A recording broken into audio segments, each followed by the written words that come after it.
Kebayang gak lo kalau lo dipelet sama tante lo sendiri? Wah gila sih. Enggak sih, gila. Gak masuk akal kan? Itu hancur banget sih. Nah ternyata ada kejadian yang terjadi di daerah Jawa Timur. Itu sekitar tahun 2000-an awal lah. Ada seorang ibu, sebut aja namanya Julia. Julia ini seorang janda, punya 3 anak laki-laki. Namanya Ari, Andi, dan Adit. Cerita yang mau gue ceritain ini cerita tentang Adit yang dipelet sama tantenya sendiri itu. Julia ini nikah muda, jadi anak-anaknya tuh udah cukup gede lah sekarang. Dan jarak mereka tuh gak terpaut jauh. Anak yang paling bungsu, si Adit yang tadi gue bilang, itu tuh udah kuliah dan bisa dibilang yang paling ganteng lah di antara abang-abangnya. Singkat cerita, Julia itu nikah sama cowok duda namanya Roy. Akhirnya mereka semua pindah lah, tinggal satu rumah barengan sama bapak tirinya si Roy ini. Si Roy, bapak tirinya Adit, punya adik perempuan.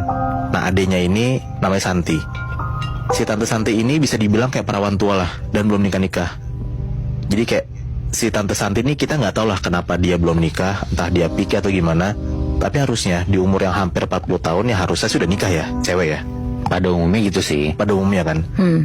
Dan bisa dibilang Santi ini mukanya nggak cakep, B aja gitu. Karena si Santi ini deket banget sama abangnya si Roy, ya sering lah akhirnya dia main ke rumah Roy. Kan sekarang juga Roy udah punya istri, punya anak kan. Jadi pas dia nyamperin ke rumah Roy ini, ya pasti ketemulah sama Julia dan anak-anaknya. Ya. Sampai suatu hari pas Adit lagi nggak ada kuliah dan di rumah aja, si tante Santi ini nyamperin lah nih ke rumah si Roy. Karena ngeliat Adit ini ganteng, tinggi, ternyata tante Santi ini lama-lama naksir sama Adit. Ya padahal kan itu anak sambungnya abang sendiri kan. Benar. Iya. Tante Santi makin sering lah tuh main ke rumahnya dan selalu cari kesempatan buat ngobrol sama si Adit ini. Di situ Adit tuh cuman being nice aja lah ke tante tirinya, karena kan ya dia mikir ya udah anggap tante sendiri ini kan. Ya sopan-sopan respect aja lah. Tapi lama-lama Roy tuh ngerasa kayak ada yang aneh nih. Tapi lama-lama si Roy ngerasa ada yang aneh nih sama adiknya. Karena kok tiap selalu datang ke rumah nanyanya kok Adit mulu, si anak tirinya terus. Akhirnya Roy ngajak ngobrol lah nih sama adiknya si Santi nih berdua doang. Ditanya tuh ke Santi kayak sebenarnya ada apa. Barulah Santi ngobrol, ngaku nih ke abangnya ke Roy. Si Santi bilang ke Roy kalau ternyata Santi tuh naksir sama anak bungsunya yaitu Adit. Kaget lah Roy di situ. Tapi Santi tuh bener-bener bilang dan meyakin Roy kalau dia tuh beneran naksir dan suka banget sama Adit Santi mohon-mohon ke Roy dengan alasan ya, masa tega banget lihat adiknya udah perawan tua, nggak laku-laku, apalagi sekarang dia suka sama yang deket banget nih sama si Adit kan. Minta dibantuin gitu maksudnya? Iya. Oh. Nah akhirnya ibalah si Roy kayak di satu sisi kasihan lah sama adiknya sendiri. Tapi si Roy bilang lah bener-bener objektif kalau ya nggak mungkin lo bisa ngambil hatinya Adit. Mana mau Adit sama lo kan udah tua juga dan lo tuh adik gua. Oke. Dan di situ akhirnya Santi bilang Nat, ternyata Santi tuh udah punya rencana sendiri buat narik hatinya si Adit, yaitu dengan cara ngasih pelet. Aduh. Santi cerita kalau dia tuh udah sempat ke dukun buat minta aji-ajian pelet itu. Yang gak disangka-sangka ternyata si Roy itu ngedukung rencana Santi dan nge-support apa yang dilakuin sama adiknya ini. Jadi secara sadar nih Roy maulah ngebantu rencana adiknya yang dalam tanda kutip ya rada bulus juga ya otaknya. Iya. Apa yang Santi minta dilakuin lah sama Roy. Santi tuh bilang lah ke Roy kalau dia itu minta fotonya Adit dan minta Roy buat ngasih minuman kayak semacam jamu yang harus dikasih ke Adit setiap hari. Gak cuman itu, Santi juga bilang kalau dia itu butuh bulu kemaluannya Adit buat jadi salah satu syarat media peletnya itu. Anjir, gimana tuh ngambilnya? Nah ini gue ceritain nanti. Jadi intinya kayak pelet yang dipakai sama Santi itu gak cuma satu Nat. Ada 3 jenis pelet. Akhirnya diam-diam Roy tuh ngambil lah fotonya Adit di kamar Adit pas Adit lagi gak di rumah.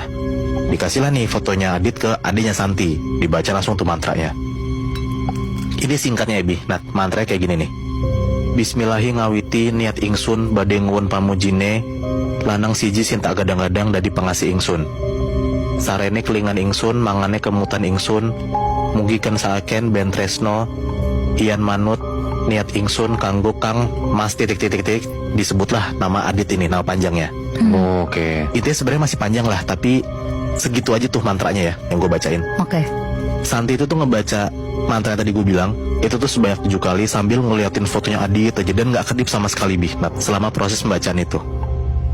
Selain itu mulai besokannya si Adit tuh dikasih minuman mulu lah, kayak semacam jamu sama Roy sama bokapnya. Si Roy sih bilang alasannya buat kesehatan Adit. Tiap hari dikasih dan dipaksa tuh si Adit buat minum itu. Jamu itu tuh udah dikasih mantra sama Santi, dan jamu itu udah dicampur juga sama air liurnya Santi. Jadi bisa dibilang pelet ini nih pelet yang bagus banget lah buat nyekat hatinya Adit. Dan katanya itu nama peletnya tuh pelet Ajian Joyo Sampurno. Pelet Ajian Joyo Sampurno ini mantranya panjang banget deh, Nat. Tapi intinya si minuman ini, jamu ini udah dibacain mantra sama si Santi. Dan Santi itu selalu ngebaca 7 kali setiap mau ngasih jamu ke Adit. Yang pertama udah dikasih nih foto Adit sama Roy nih. Yang kedua dikasih juga minuman. Dan sekarang tinggal yang terakhir nih, Roy harus ngedapetin bulu kemaluannya Adit. Anjir. Tadi kan lo nanya kan, Bi, gimana caranya Roy ngedapetin bulu kemaluannya si Adit kan? Ya. Nah, si Roy ini bilang ke Adit kalau dulu itu dia selalu ngelakuin ini. Adit tuh harus nyukur bulu kemaluannya biar terhindar dari penyakit. Karena pas usia-usia seumur Adit itu rawan penyakit lah. Nah, Adit dibilang sama Roy gitu bingung, kayak kenapa tiba-tiba gua harus nyukur bulu kemaluan gua kan? Tapi karena dipaksa terus nih sama bokap tirinya sama si Roy, akhirnya Adit nurut tuh buat nyukur bulu kemaluannya. Singkat cerita, bulu kemaluan Adit itu diambil sama Roy dan dikasih ke Santi. Dan Santi tuh ngebawa bulu kemaluan Adit ini ke dukun buat dijampi-jampi. Bulu kemaluannya Adit ini dibakar sama si dukun sambil dibacain mantra. Mantra itu kayak gini.